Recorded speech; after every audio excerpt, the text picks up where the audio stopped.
Hola, mi gente. Welcome to the Money Chisme podcast, where we spill the real chisme on building wealth without the bullshit. Whether you're trying to invest, grow that side hustle, finally get your money right, or my favorite, buy rental properties, you're in the right place. I'm your host, Violeta, a first-gen Mexican immigrant, real estate investor, entrepreneur, and your financial hype woman. Get ready for tips, tricks, and expert advice straight from nuestra comunidad, porque el dinero es power and we're here to claim it. Don't forget, you can always find helpful resources down in the show notes and in descriptions, so make sure you check that out. Hola, welcome to Money Chisme, where we talk about personal finance, investing, entrepreneurship, and really, well, it's in the name, Money Chisme. I am Violeta, and with me today is financial coach and founder of Arise Financial, Nicole Stanley. Hi, Nicole. Thank you so much for joining me here today. Hey, thanks for having me. I'm so excited to be here. Yeah. So, again, we like to share our stories, our financial journeys, because I like to hear from when people were like struggling. I mean, not like that. I like to hear it, but it's nice to people to see the journey because like people hear of the end, like the success and everything, and so it makes it feel like I can't reach that or whatever. Like it's unachievable for me. I'm never gonna get out of this debt or whatever. And so I always like to bring people here to share their story. And so I want to start off with that on your financial journey. Yeah, I started my financial journey when I first got married. I got married really young, and Mm-hmm. um, growing up, I grew up in a Puerto Rican American household. My dad and mom came to the States or stateside when my older sister, was a baby. And so my dad always told the story of how he came to the States with $20 in his pocket and he had to get a pay advance on his first paycheck so he could buy diapers and pizza Mm-hmm. for his young family. And so my dad instilled a lot of hard work and pride into me as a kid, but he also unknowingly kind of instilled some fear because Mm-hmm. he wanted me to be either an engineer like him, a doctor, or an attorney. Those were the three options. And he had told me that, the American dream is harder than ever to reach. And so you need to make good money. And so Mm-hmm. when I first introduced to him my boyfriend who became my fiance, who was making 26,000 a year, we were college, sweethearts. My dad had a lot of alarm bells go off. And so I remember telling him, money didn't matter and it was all going to be okay. And I was right, but I was also wrong. And so my dad, I Yeah. remember him driving me through some of the rough parts of town and telling me that I was going to live there if I continued down this path. And so, um, I thought it wouldn't affect me, but I actually started to realize that it did. So when I was planning my wedding with my husband, I started to get regular panic attacks looking at our budget. And Mm-hmm. I remember telling him, hey, if we can't afford this wedding where our friends are doing the flowers and baking the cake and bartending, how are we going to Yeah. afford a life? At that time, we had $30,000 worth of debt. We were just starting out. We didn't have an inheritance, anything like that, or anything to really get us started. It was just him and I. And so Mm-hmm. I did two things at that time. The first was I started going to therapy because I realized I had a lot of stress and anxiety. But the Mm-hmm. second was we started to take financial courses together and start to get educated about personal finance. So once we started to learn more about budgeting and financial goals and planning, we ended up taking action quite fast. So we ended up paying off over $30,000 worth of debt in our first 10 Mm-hmm. months of marriage, or not marriage, but in our first 10 months together where we were budgeting.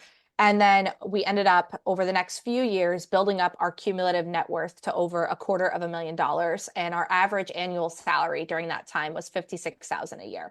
And so I share that because that was a really big aha moment for me where I realized that it wasn't just about how much money I made to have financial security, but it was also about the financial skills that I started to build.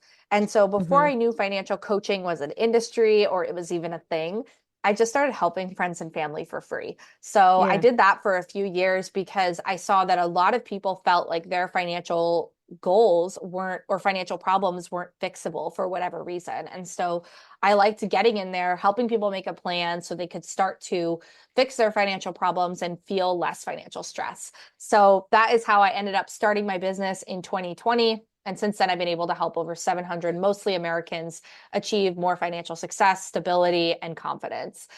So that's a Yeah. little bit about my story and where it started from.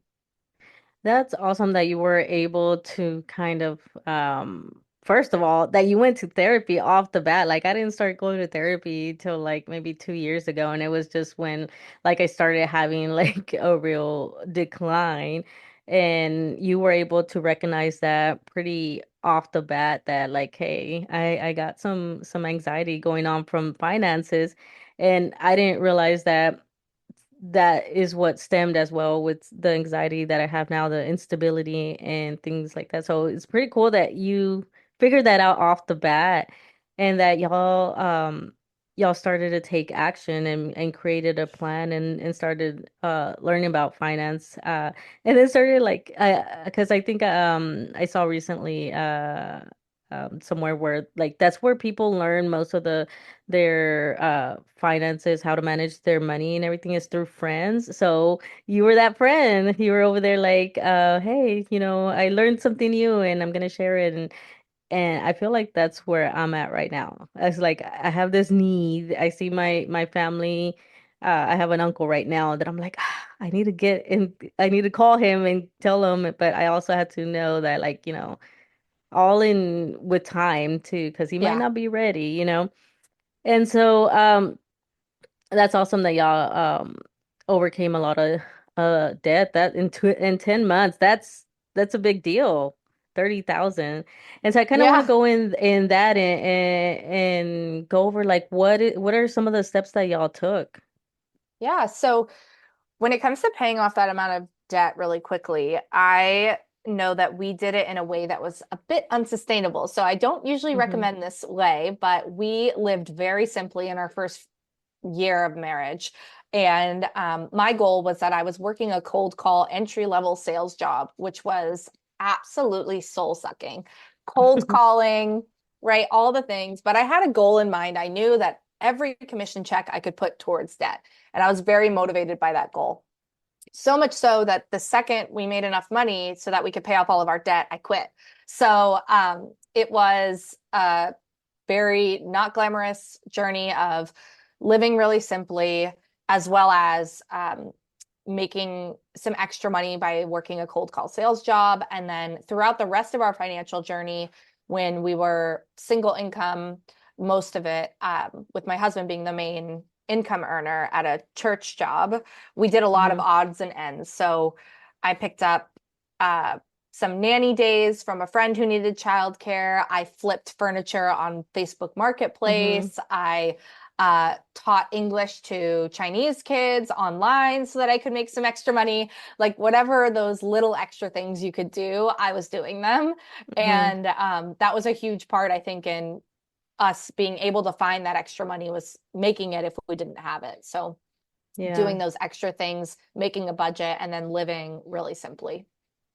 Yeah, I find that's more effective finding ways to kind of like bring in money rather than to just li live frugally. Like it's especially when you're already kind of like um at kind of like where you're only paying the basics already. So it's like, okay, what more can I cut back to be able to pay this debt and everything? So like the only other thing is to find ways, which flip furniture is one of the things I'm interested in doing. So that's interesting that you said that. I was like, oh, whenever I have some time, but I want to do it as a fun hobby because I think it would Yeah. be fun to do. Um, but yeah, those are several ways that you can find where you have some t extra time, and it doesn't have to be something like you have to do like long term. It's just like you said, you had this goal that you wanted to pay off this 30,000 debt, and then once you got that done, then you quit your sales job and everything. And so that's one thing that a lot of people fail to realize it can be a temporary thing. We're not saying like go out there and constantly do this. I mean, you could switch then later to like turning that into investing and things like that.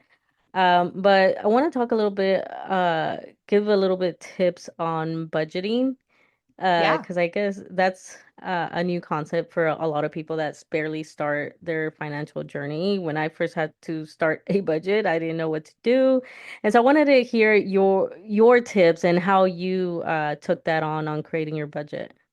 Yeah. So when it comes to making a budget, I always like to remind people that you want to make your budget with your goal in mind in terms of what is the problem that you're hoping to fix with a spending plan, which is what a budget is. A budget is just a Mm-hmm. way to make a plan for your money. It's not a way for you to restrict yourself or feel overly burdened or overwhelmed in your life. And so a lot of people make a budget before they know what problem they're trying to fix. And so if you're Mm-hmm. listening right now and you've made a budget, it hasn't worked, or you're making it for the first time, I want you to ask yourself, what is the problem you're trying to fix? Because every financial problem is fixable, but you want to make sure you're fixing the right one. So every problem falls into one of five categories or a mix of them. And the first is you either have a true spending problem, meaning you spend more than you're able to based on your income and your expenses. A lot of people think they have this problem, but it's not always their problem. The second is that it can be a true fixed expense problem. So housing, healthcare, childcare, this is often a very real problem for people, especially Mm-hmm. with the cost of living today.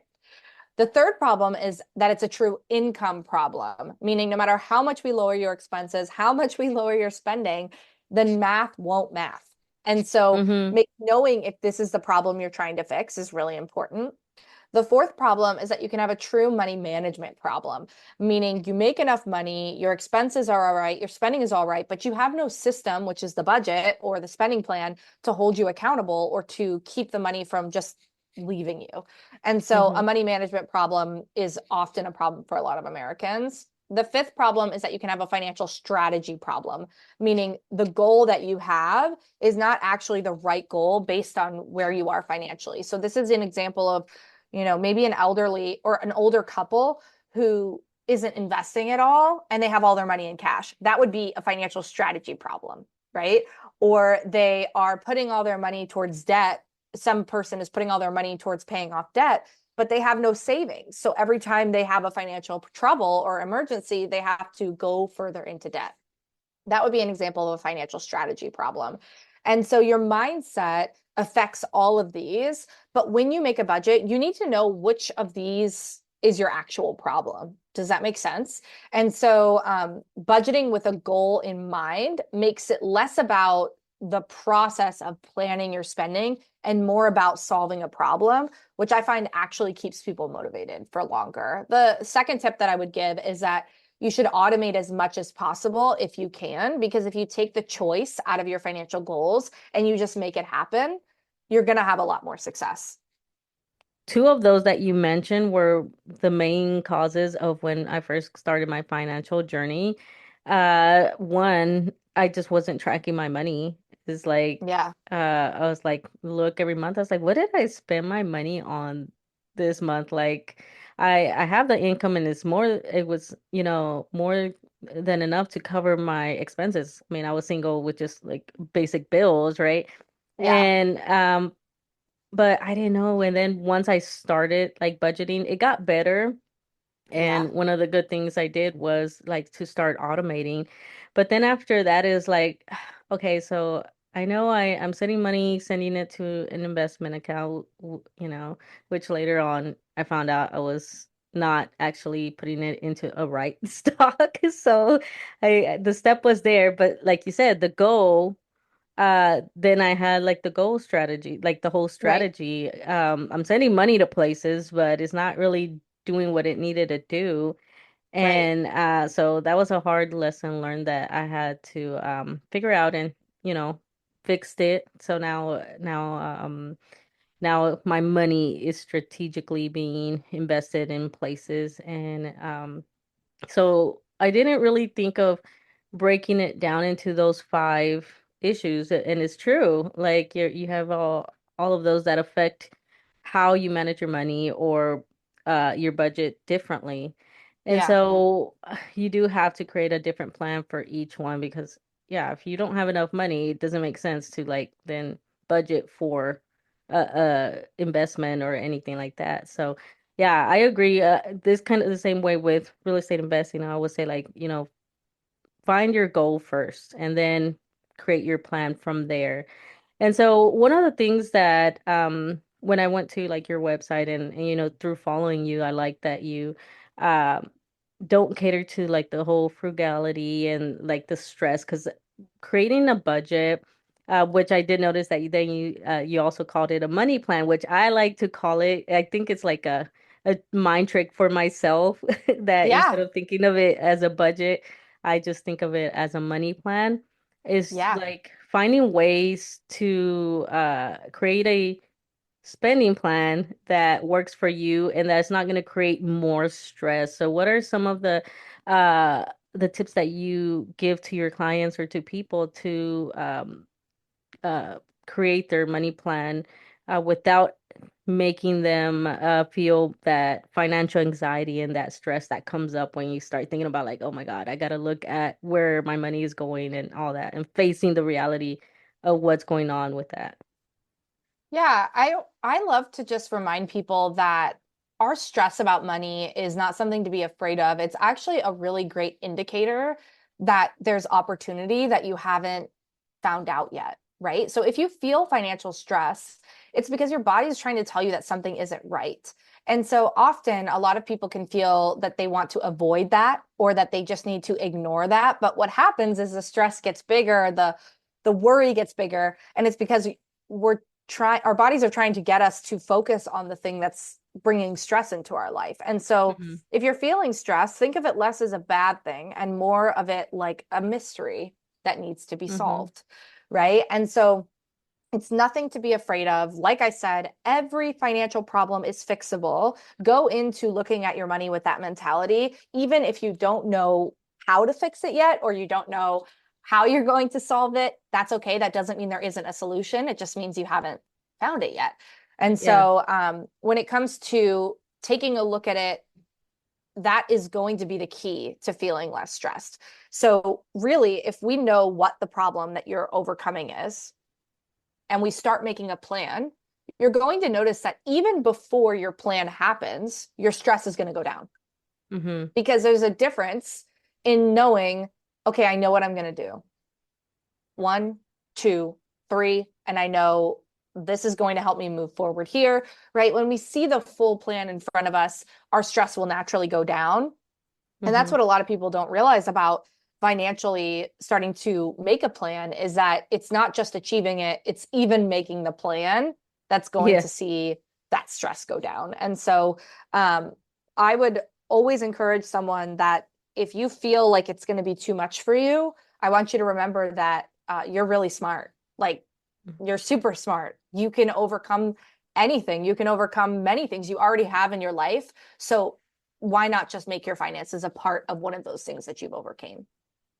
Yeah. Yeah. I'm glad. Yeah. That's definitely something to remember. It's like you've gone through life and accomplished several things and overcome a lot of things, especially just especially now with all the high cost of living and everything like that. It's like Yeah. you uh can get this done. It's just like this resistance that we all feel at the very beginning. Like I Yeah. avoided looking at my budget or creating a budget for so long because I was like, whatever, as long as my bill's paid or whatever.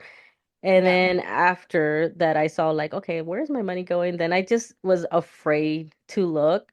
But then Yeah. now that I overcame that mentality and I have my plan and everything, I feel the same way, like you said. It's like now I feel like I have something to do. I was like, all right, so now every month it's easy. And my husband had to overcome that mentality as well because he had a lot of a debt as well.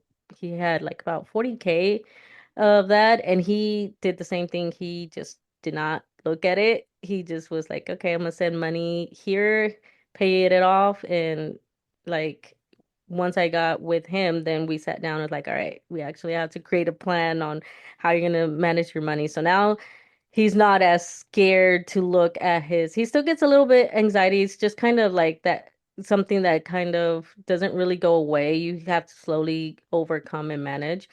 And so now he's more consistent and able to look at our budgets. Now he does our together budget and his individual budget, but he's more confident in that now. So it does take time, and it is, something that you have to just like talk yourself through. And I always say give yourself grace, like looking back through your mistakes, that your Yeah. past money mistakes, or just you feel like, if only I knew this, or I always try to like stop myself from going down that route of like, oh, if I had known this, I would be here and blah blah blah.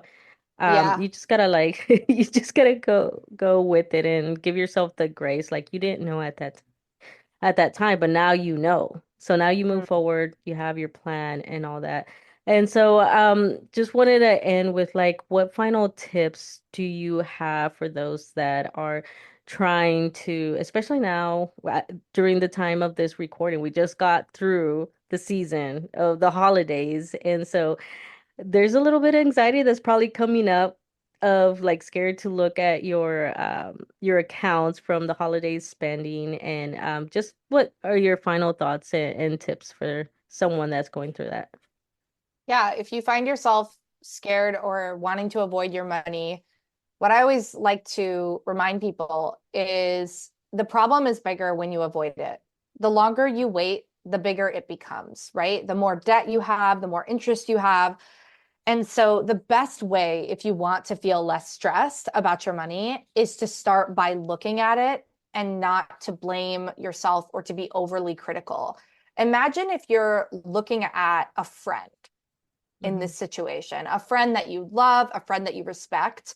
Try to look at it through those eyes, because chances are you would be a lot quicker to give your friend grace, a lot quicker to not blame your friend or be hypercritical. And so, if you can look at it like that, you'll find that maybe it's not as scary as you think. Maybe, too, if you can imagine that it's someone else, you can start to think of ideas that you haven't thought of before. But Hmm. it will get better and it can get better, but it can't get better if you don't start by looking at it. So Yeah. give yourself that grace. But yeah, and with that, like, how can they work with you, and how can you, what kind of services do you provide for someone that is looking to start, managing their money? Yeah. So if you are somebody who's inspired by this story, our conversation, and you're ready to take action in your life, I always encourage people to start by listening to everything free and putting that into practice. So listening to books, podcasts, and you can also use the free resources we offer. So we're are super active on Instagram, on our website, as well as our newsletter, TikTok, Facebook, Threads. And we host a lot of free classes so that you can start to get educated about where you are financially, what your next step should be, what your one financial goal should be. So we host two free classes where we help you identify which financial goal you should be focused on right now. And then our second class is around helping women understand how the investing Hmm. world works. I know a lot of women feel overwhelmed by that. So that class is called Investing Demystified. We Hmm. also have free resources on our website, which is www.arise.financial, where you can start to take an action 5-minute money moves that can really improve your financial life in under 5 minutes a day. And if you find that free resources aren't cutting it, you aren't making the progress you want to make, you still feel stressed about money, consider working one-on-one with one of our coaches. You can apply for financial coaching at arise.financial, and we'll have a conversation with you for free to talk about where you're at, where you want to be, and point you in the right direction to see if we're a good fit for you. Awesome. Yeah, I went through your website. It's awesome. Like there's a lot of stuff on there that I will have linked down below. So definitely check out and the free resources, and glad that you're out here like helping people and get their money right and stuff. So thank you so much for coming on the show and sharing your story and motivating and showing people that it can be done, because that's what's I like sharing these stories, like I mentioned earlier, was that it makes it seem more doable. and more achievable, and providing resources as well. So thank you so much for coming on here. Yeah, thanks for having me. All right, well, that's it for this episode. I will see everyone in the next one. Bye.